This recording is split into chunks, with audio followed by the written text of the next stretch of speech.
내게 드릴 게 없어서 나의 마음을 드려요. 그대에게 받은 게 많아서 표현을 다 할 수가 없어요. 나지막한 인사에 수많은 내 마음 고이 담아 그대에게로 건네면 내 마음 조금 알까요?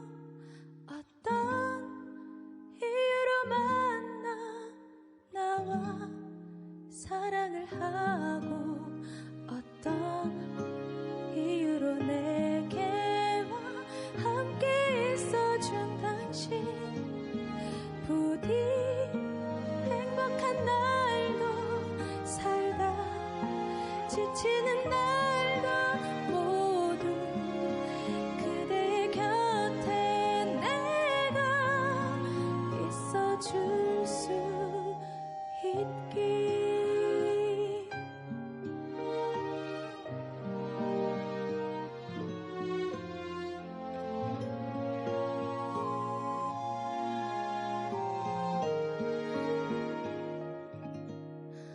어떤 소식보다 더 애타게 기다려지는 그대 헛갈리지 않게 여기 기다릴게요. 눌러 적은 편지에 수많은 그리움 고이 담아 그대 내게로 올 때면 내 마음 조금 알까요? 어떤 이유로 만나 나와 사랑을 하고 어떤 이유로 내게와 함께 있어준 당신 부디 행복한 날도 살다 지치는 날도 모두 그대의 곁에 내가 있어줄 수 있기. 내번의 모든 계절들과 12달의 시간을 너와 숨이 차게 매일 사랑하며 함께할게. 어떤 이유로 만나 우리 사랑을 했던 지금 이 순간처럼 매일 바라보며 애써주기를.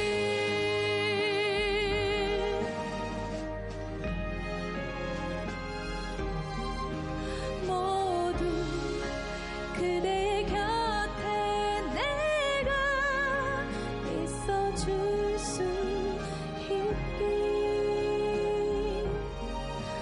부디 추억만 남지 않길 너와.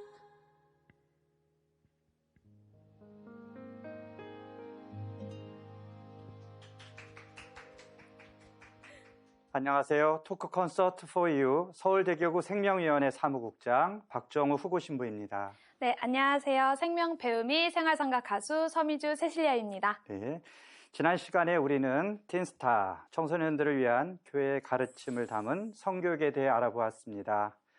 우리는 성에 대해서 아이들은 무지하고 어른들은 잘 알고 있다고 생각하지만 절대 그렇지 않습니다. 생명과 성의 가치에 대해서 어른들도 사실 무지하긴 마찬가지죠.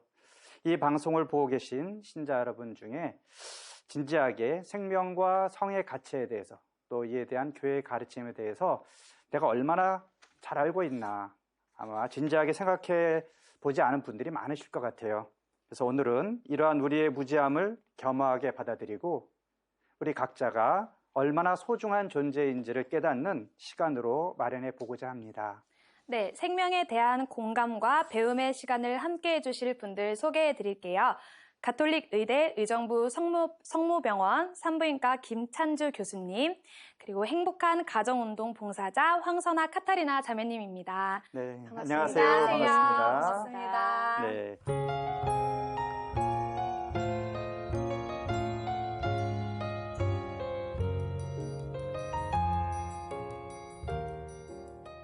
자, 먼저 우리 황선아 카타리나 자매님, 행복한 가정운동을 지금 거기서 봉사하고 계신다고 들었는데 우선 행복한 가정운동이 어떤 일을 하는 곳인지 소개 부탁드릴게요. 네, 행복한 가정운동은 1975년에 최초로 이제 평신도 중심으로 설립된 단체이고요. 그 다음에 생명운동 단체입니다. 이 단체의 그 배경을 제가 좀 살펴봤는데요. 네. 우리나라 그 1950년대, 60년대에는 경제적 빈곤 퇴치의 이유로 출산 억제책 그 정책이 펼쳐집니다. 그 안에서 이제 지금과는 상반되게 무조건 적게 낳자 그런 이제 반생명적인 그런 문화가 가정 안으로 흡수가 돼요. 그래서 자연적인 그런 방법이 아니라 인공적인 피임이나 그런 낙태가 이렇게 문화가 형성이 됩니다. 그래서 이제 카톨릭에서는 저희에서는 원래 생명을 받아들이는 그 첫 자리가 가정인데 그 가정에 대한 그런 보금자리, 그다음에 어떤 생명을 받아들이는 그 가치의 훼손함을 심각히 이제 우려를 그렇죠. 하면서 네. 다시 가정으로 돌아가자. 우리의 회복을 위해서 가정 성화의 목표를 두고 건강한 임신과 그다음에 출산의 그 올바른 그릇된 인식을 또 바로잡고 그러기 위해서 빌링스 배란법, 자연주기법을 도입을 합니다. 그래서 이 행복한 가정운동은 자연주기법을 내 안에서, 가정 안에서 실천을 해야 돼요. 실천을 하고 살아가는 것에 이제 큰 목적을 두고 그리고 부부의 이런 성이나 생명이나 사랑에 대한 이야기와 가치를 두면서 그 안에서 이제 많은 신자분들한테 그 자연주기법을 또 알리고 도움을 주려고 하는 단체입니다. 네. 그러면 자매님은 혹시 기혼이신 건가요? 네, 기혼이시고요. 기혼이고, 네, 행복한 가정운동 저는 2기로 들어왔고요. 그 다음에 이제 지금 활동을 하고 있으면서 네. 결혼 3년 차에 이제 접어들고 아기를 저도 기다리고 있습니다. 네. 자, 그러면 우리 서미주 씨는 미혼이시고 아직 네. 20대고 우리 젊은 기혼의 황선아 씨 30대인가요?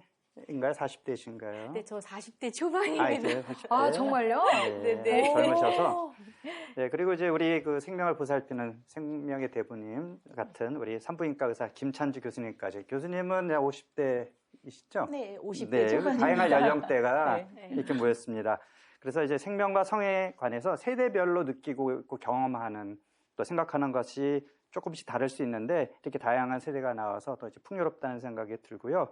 자, 그래서 오늘은 우리가 잘 드러내놓고 얘기는 하지 않지만 이제 중요한 이야기를 하려고 하는데 이제 지난 시간에 우리 틴스타를 다루면서 성과 생명과 사랑이 사실 분리될 수 없다 이런 얘기를 했는데 오늘날 많은 또 젊은이들이 쉽게 성관계를 하면서 또 생명에 대한 책임을 질 수 없는 그런 나이기 때문에 피임을 많이 하잖아요. 그래서 피임에 대해서 오늘 산부인과 의사이시기도 하니까 피임이 사실 우리 가톨릭 교회에서는 피임에 대해서 반대를 하고 있는데 교회가 왜 피임을 반대하는지도 이따가 얘기를 하겠지만 우선 피임의 실태가 어느 정도 되는지 그리고 피임이 정말 안전하고 그 문제가 없는 것인지 좀 전문가 의견 좀 듣고 싶거든요. 네. 사실 이제 피임에 대해서는 굉장히 양이 방대합니다. 네. 저희 부인과 교과서에 한 챕터가 실 정도인데요. 예, 거기서 시험 문제도 많이 나와요. 의사 되려면 다 배워야 돼요. 그러는데 이제 일단 피임의 실태에 대해서 말씀드리자면 이제 저희 2017년도에 이제 저희 가톨릭 의대 교수님 한 분이 조사를 했습니다. 그래서 한 2,500명 정도 경기도 지역에 이제 다양한 연령대 여성들을 대상으로 피임을 하고 있느냐라고 질문을 했을 때 실제로 한 80%가 피임을 하고 있다. 그렇게 얘기를 했습니다. 그러면 80%가 피임을 하면 완벽하게 되고 있을까? 또 어떤 피임 방법을 쓰고 있나 물어봤더니 이제 20대 정도에서는 이제 남성 피임, 이제 네. 콘돔이 많고요. 30에서 40대는 여성 피임이 많습니다. 네. 근데 사실 이제 걱정스러운 게 저희가 피임약, 쉽게 얘기하는 그런 피임약은 이제 35세 이후의 연령에는 사실은 상당히 주의를 기울여서 써야 되거든요. 네. 그래서 저희 산부인과 학회에서도 피임약 처방할 때 이렇게 한 페이지짜리 이렇게 뭐 안내문 같은 게 있습니다. 그리고 네. 다 설명을 하고 사인 받고 써라 할 정도로 네. 만약에 위험하지 않다면 저희가 의사가 그걸 일일이 설명하고 그렇죠. 사인을 받을 이유는 없지 않겠습니까? 네. 그래서 피임약이 전혀 위험하지 않다는 거는 이제 말이 안 되는 소리고요. 제 생각엔. 또 이제 남성 피임은 그럼 100% 완벽하냐? 전혀 그렇지 않습니다. 이제 사실 피임 방법에는 크게 이제 가장 뭐 100%에 가까운 방법, 다음에 중간짜리 가장 이제 효과 낮은 방법이 있는데 콘돔은 사실 실패율이 한 20% 가까이 되는 실패율이 높은 방법 중에 하나입니다. 그래서 20대에서 콘돔 피임을 많이 한다는 게 사실 제대로 된 그렇죠. 피임이 된다고 볼 수 없는 거고요. 그래서 저는 사실은 깜짝 놀랐습니다. 외국에 비해서 우리나라 20대가 생각보다 콘돔을 아주 맹신하고 네. 있구나. 이걸로 네. 나는 피임을 하고 있다라고 생각하구나. 이제 그런 네, 사실 교회가 이 피임을 거라고 반대하는 있습니다. 이유 중에 하나가 사실 많은 경우에 이제 피임에 실패하는 경우가 많고 네. 그런 원하지 않는 임신을 네. 하게 되고 그런 경우에 사실 낙태로 이어지기 때문에 네. 교회가 더 반대를 하는데 많은 젊은이들이 피임은 뭐 피임하면 얼마든지 만나도 되지 않냐 성관계를 해도 되지 않냐 그런 얘기를 제가 들었거든요. 네. 그래서 그렇게 확실한 방법이 아니군요. 네, 정말 확실한 피임 방법이 아닙니다. 그런데 이제 그런 것을 믿고 있다가 또 이제 사실 또 20대 같은 경우는 산부인과에 자주 가게 되지도 않으니까 그렇죠. 뭐 나는 원래 생리가 불순했어요 이러면서 음. 상당한 주수가 돼서 과거보단 덜하지만 뭐 좀 상당한 주수가 돼서 나타나는 경우도 있고 해서 제 생각에는 얼마나 이제 여기에 대해서 사실 공부를 안 하고 있나. 그래서 주로 지식을 어디서 얻습니까? 피임 지식? 인터넷. 뭐 그렇죠. 아니면 뭐 옆에 친구. 이런 식으로 이제 알고 있고 정작 의사 선생님한테 가서 물어보세요. 그러면 아 그런 걸 병원에 가서 물어보나요? 이렇게 네. 얘기를 하는데 사실 궁금한 건 저희가 뭐 혈압이 높다. 그럼 병원에 가서 상담하시 병원에 가서 상담하는 게 저는 맞다고 생각합니다. 네. 정확한 피임은. 네. 예. 그 미주 씨도 이제 20대니까 네. 친구들이나 아니면 주변에 어떤 식으로 피임에 대해서 생각하고 있는지 혹시. 정말 저는 네. 우리 교수님이 얘기하시는 거 듣고 너무 놀란 게 네. 제가 생각하고 우리 친구들이 함께 생각하고 있는 게 여기 교수님께서 다 얘기해 주셨어요. 네. 정말 인터넷에서 다 듣고 뭐 아니면 좀 그런 지식이 좀 많은 친구들한테 좀 이렇게 왜 그런 친구들 있잖아요. 꼭 같은 나이대인데 꼭 언니 같아 보이는 친구들 네. 그런 친구들한테 물어보고 아니면 이제 이게 남성 그런 피임법 거기 엄청 맹신하고 있다던가 네. 약간 그런 경우가 엄청 많죠. 네. 네. 그래서 제가 사실 이렇게 방송을 함께 하면서 방금 알게 됐는데 저는 교회에서 이런 피임을 반대를 하지 말라고 하는 걸 처음 알았어요. 아, 그래요? 네. 그래서 약간 들으면서 피임은 본인의 선택이지 않을까. 이렇게 누군가가 이렇게 강요를 하는 게 뭔가 좀 잘못된 건지 않을까라는 생각이 좀 살짝 드는데 왜냐면 이제 또 저 나이 또래 친구들은 이렇게 피임이 당연하다는 듯이 네. 받아들여지고 있기 때문에 그게 좀 궁금합니다. 사실 뭐 요즘 학교 성교육에서도 뭐 피임법을 이제 중고등학교에서 이미 뭐 가르친다고 하지만 자, 저는 아까도 잠깐 말씀드렸지만 우선 교회가 피임을 반대하는 이유 중에 하나는 기본적으로 성관계라고 하는 것은 남자와 여자가 그런 어떤 성적인 관계를 맺는다는 것은 그 생명의 잉태로 이어진다는 거죠. 그런데 그런 본래의 자연적인 그런 질서, 성의 자연적인 질서는 생명의 잉태인데 그거를 인위적으로 막는 것이 피임이잖아요. 네. 컨트라셉션 용어로 콘트라라는 그 단어의 그 뜻이 콘트라가 반대한다, 거슬른다 이런 뜻이에요. 그러니까 컨셉션을 막는 것이 피임인데 기본적으로 남녀의 성은 남자와 정자가 만나고 부부의 남녀의 사랑의 결실로 새로운 생명이 태어나는 것이 자연 질서예요. 이것을 막는 것 자체가 그 성의 어떤 본질적인 의미를 훼손한다는 것이죠. 어떤 자연법적인 측면에서 또 한 가지는 어떤 인격적인 측면에서 남녀의 사랑의 가장 그 여러 가지 형태로 표현할 수 있지만 성관계야말로 최고의 자기의 사랑을 표현하는 것이잖아요. 근데 사랑의 정의는 온전히 자신의 것을 상대방의 선을 위해서 내어놓는 것이다. 우리 토마스 아퀴나 성인이 그렇게 얘기를 했는데, 자, 그럼 내가 나 사랑하는 나의 남편을 위해서, 아내를 위해서 자신의 모든 것을 내어놓는, 몸과 마음, 내 영혼까지를 다 내어주면서 일치하고자 하는 것이 성관계인데, 자, 피임을 한다는 것은 온전히 내어주는 그 뜻을 인격적으로 다 전달할까? 나는 내 몸을 통해서 상대방을 나의 즐거움의 어쩌면 도구로 이용하려고 하는 것이 아닌가. 내가 온전히 나를 준다면 그 결과로서 태어날 수 있는 생명, 그 생명에 대한 책임, 상대방과 나의 그런 가입력까지도 온전히 일치될 수 있는, 그것을 온전히 추구하는 것이 성의 목적인데, 그런 것을 인위적으로 막으려고 하는 것은 성의 본질이 아니라는 거죠. 그래서 결과적으로 그것을 막는 것이 피임이고, 100% 피임은 없으니까 원하지 않는 임신이 나오게 되고, 그러면 이제 임신한 다음에 책임을 지지 않거나 낙태로 이어지거나 여러 가지 부작용들이 있죠. 그런 것이 하느님 뜻이 아니다라고 교회는 가르치고 있는 것이죠. 네. 자, 그러면 제가 이렇게 피임이 이렇게 문제가 있다. 그러면 어떻게 하라는 건가? 그러면은 무조건 부부는 성관계에서 생긴 아이를 다 낳으라는 건가? 원칙적으로 따지면 다 낳는 게 맞아요. 그러나 이제 현실적으로 그러기 어렵기 때문에 교회가 허락하는 말하자면 출산 조절 방법이 있습니다. 이제 교회에서는 피임이라는 표현을 쓰지 않고 출산 조절, 특별한 이유가 있을 때 그것이 바로 이제 자연주기법인데, 아까 잠깐 우리 행가운 행복한 가족운동 우리 항선아 자매님이 설명을 잠깐 해주셨어요. 그래서 우리가 그런 교회가 대안으로 생각하는 그런 자연질서를 어기지 않는 그런 방법을 그 행가원에서 가르치고 있다고 하는데, 우선 궁금한 것이 우리 항선아 씨께서 어떤 계기가 있어서 행복한 가족운동에 참여하게 되셨는지. 저는 성당 한 게시판에서 그 포스터 한 장을 발견하게 돼요. 근데 이제 그 포스터가 행복한 가정과 NFP예요. 그래서 저는 그때 당시만 해도 짝꿍이 없었기 때문에 내가 가정을 생기면은 가정의 안에서 좀 행복하게 좀 꾸려나가고 싶다. 그래서 저는 사실은 행복한 가정의 문구가 제 마음에 먼저 들어왔습니다. 근데 그렇게 하다가 NFP는 무엇일까? 라고 생각을 하다가 구글링 검색을 해서 그러니까 보니까 내추럴 패밀리 플래닝이라고 하더라고요. 그래서 직역하면 자연 그 당시 때는 계획이죠. 번역은 자연 출산 조절인데 지금은 자연 주기법으로 되어 있습니다. 그래서 이거 결혼 전에 한번 들어볼까? 이거의 둘의 관계는 뭐지? 하면서 좀 호기심 반. 교육상 한번 받아보고 싶다 해가지고 문을 두드렸습니다.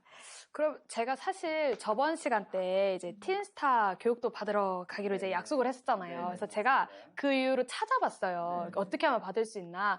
그러면 이제 저도 이제 행복한 가정 거기 뭐였죠? 행복한 가정 운동 교육도 받으러 가야 될까요? 받으면 정말 좋습니다. 왜냐하면 찾아보는 걸로. 그게 이제 주기법인데 주기를 이제 우리가 배웠던 보건 교과서에 나오는 그런 그다음에 생물학 시간에 배웠던 성하고는 또 다른 이야기가 펼쳐지더라고요. 그래서 여성인 내 몸을 먼저 관찰하는 게 먼저고, 그 안에서 다르게 보이는 거죠. 이런 일들이 이루어지는구나. 그리고 나의 감정들이 이 주기에 따라서 다양하게 변화를 일으키는구나. 이런 거를 알게 되니까 정말 나에 대한 존재의 가치를 또 새롭게 알게 되더라고요. 그래서 결혼 전에 배워두면은 이제 나로부터 시작했지만 부부의 성으로 자연스럽게 이렇게 연결이 되는 것 같습니다. 정말 배울 게 많네요.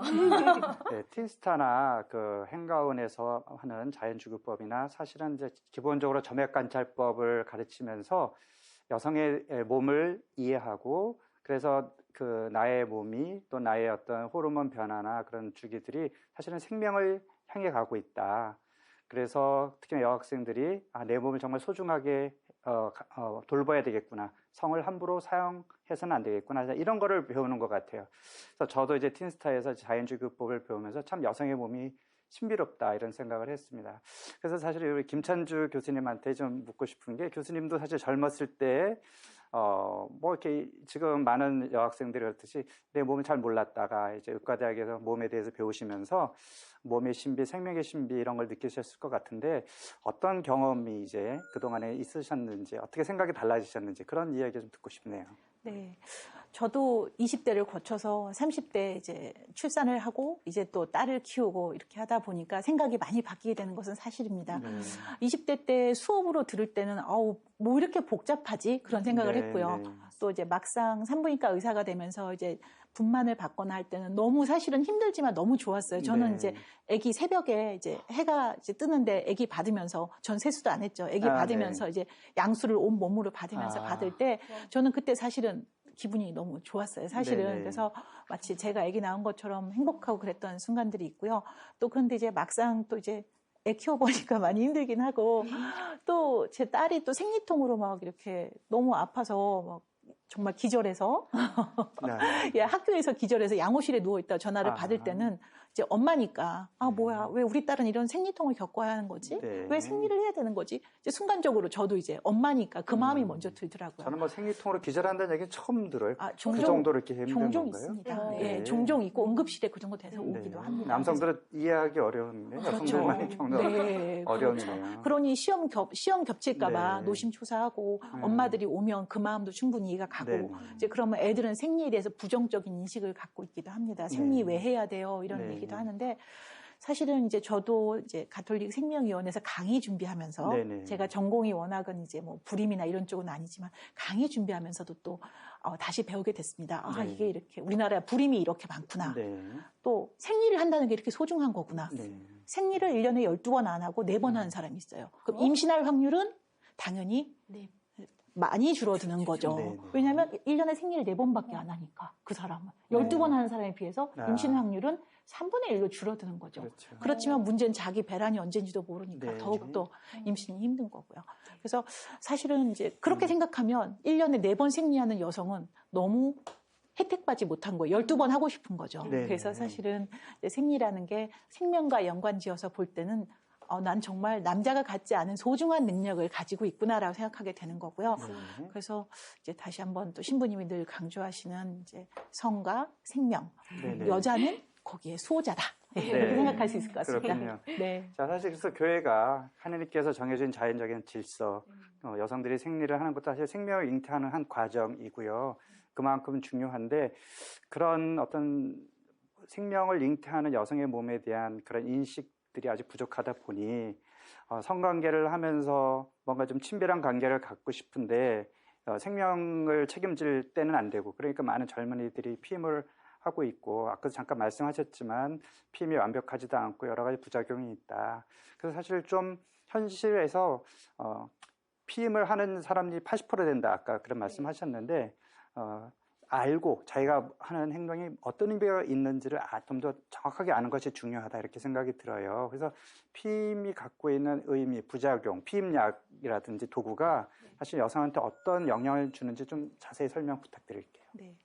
사실 이제 피임 방법에는 여러 가지가 있습니다. 그래서 이렇게 같은 20대여도 이렇게 아주 높은 지식을 가지고 있는 사람도 있고 또 30대 아기를 낳은 엄마라고 다 아는 건 아니에요. 잘 모르는 경우도 많아서 사실 피임약 같은 경우에는 이제 35세 이후의 여성들은 이제 주위에서 써라라고 돼 있고 사실 피임약 먹기 전에 혈압제라고 돼 있습니다. 근데 누가 피임약 먹기 전에 혈압제는 사람 솔직히 제가 본 적이 없어요. 그러니까 그만큼 의학적 지식이 없이 피임약을 무슨 이제 비타민 먹듯이 이제 먹고 있는 건데 피임약도 약입니다. 반드시 그 부작용이 이만큼 페이퍼가 되게 있기 때문에 봐야 되는 거고요.